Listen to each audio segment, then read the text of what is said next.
दोस्तों, बंगाल में चुनाव प्रचार खत्म हो गया है। 29 तारीख को वोटिंग है, लेकिन सबसे बड़ा सवाल यह है कि पहला चरण कौन जीता, और उससे भी बड़ा सवाल यह हो चला है कि अगले चरण में क्या होने वाला है। पहले चरण का रिकॉर्ड तोड़ देंगे। मैं एक एक करके सब कुछ क्लियर कर दूंगी। आपको पूरा वीडियो धैर्य से देखना है। अगर अभी समय नहीं है तो कोई बात नहीं, वीडियो सेव करके रख लीजिए या फिर चैनल को सब्सक्राइब कर लीजिए, बाद में आराम से देखिएगा, क्योंकि इस वीडियो में सब कुछ दूध का दूध और पानी का पानी करने वाली हूँ। न भाजपा की न ममता की, बिल्कुल सच्ची ग्राउंडेड एनालिसिस आपको बताऊंगी। मेरे बहुत सारे साथी बंगाल में रिपोर्टिंग कर रहे हैं, उनके अनुभव के आधार पर मैं आपको ये एनालिसिस करके बताने वाली हूँ। तो दोस्तों, मेरा नाम प्रज्ञा मिश्रा है। वीडियो शुरू करते हैं।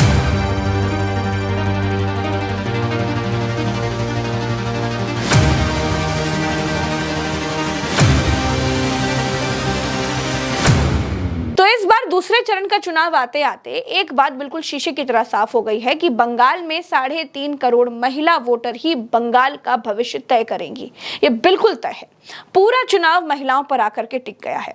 बंगाल की राजनीति में एक कहावत है, जो महिलाओं का दिल जीतेगा वही नौबन्ना यानी सचिवालय पहुंचेगा।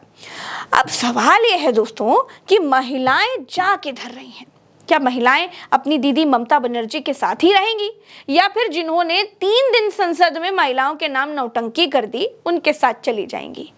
मोदी ने बैरकपुर में आखिरी रैली की, उसमें माँ बहन ही करते हुए दिखाई दिए। उधर की तरफ भी कोई हमारी माँ का चित्र बना के लाए हैं, शाबाश।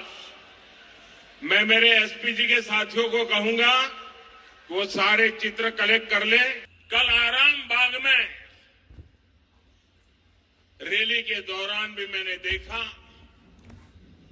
एक छोटी बहन,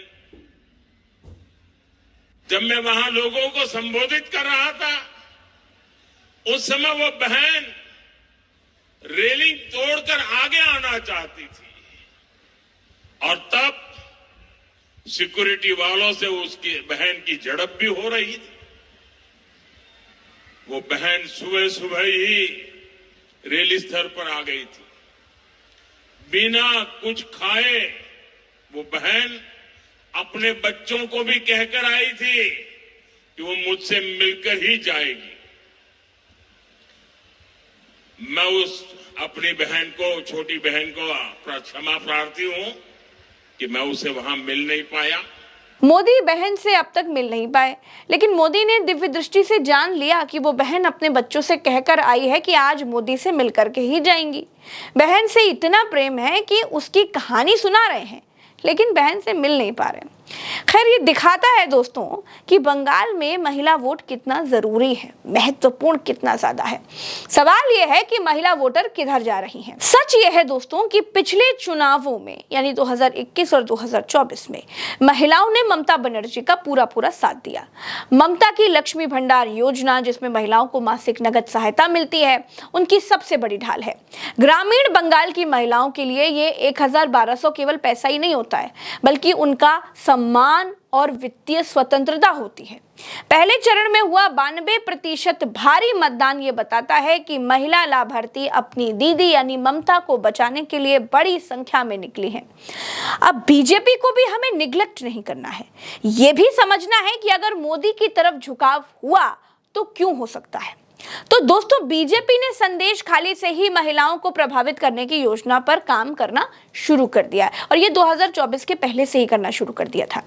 बीजेपी ने संदेश खाली और आरजी कर मेडिकल कॉलेज मामले से शहरी और शिक्षित महिला वोटरों में ममता बनर्जी के खिलाफ नाराजगी पैदा करने की कोशिश की। मोदी का मातृशक्ति भरोसा कार्ड यानी 3,000 रुपए हर महीने देने का वादा और 33% आरक्षण का दाव गरीब महिलाओं को अपनी ओर खींचने की कोशिश है, लेकिन ये जमीन पर उतना कामयाब होता हुआ नहीं दिखता है।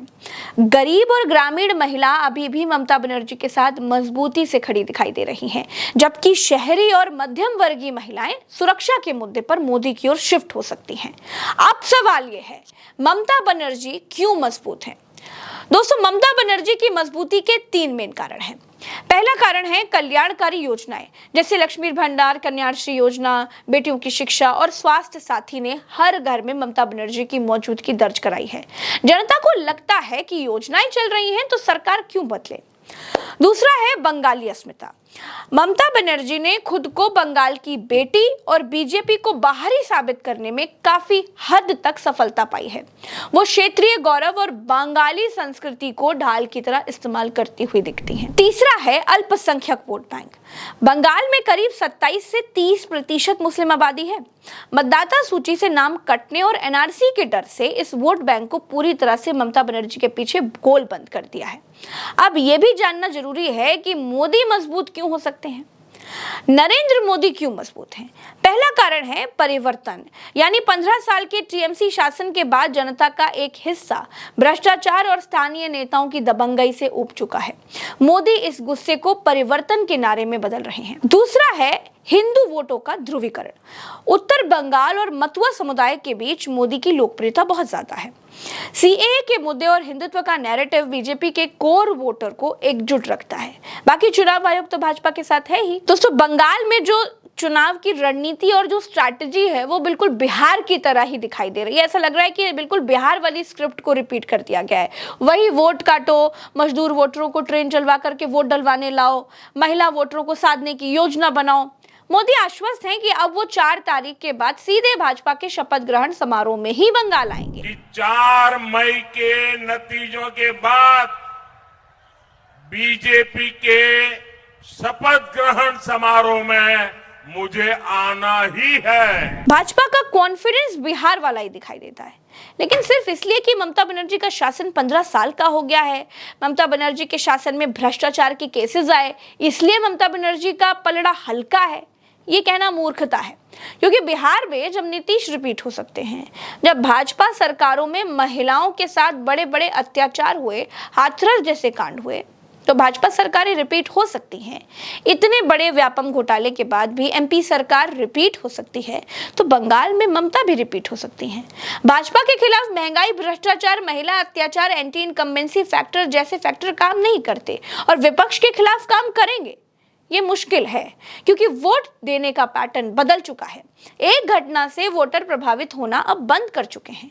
महंगाई से किसी को कोई फर्क नहीं पड़ता है। अगर बंगाल में ममता के खिलाफ ये सब फैक्टर जाते हैं, तो फिर आपको चुनाव आयोग की मेहनत को सैल्यूट करना पड़ेगा। मेरे साथ फिलहाल इस वीडियो में इतना ही। चलते हैं। नमस्कार।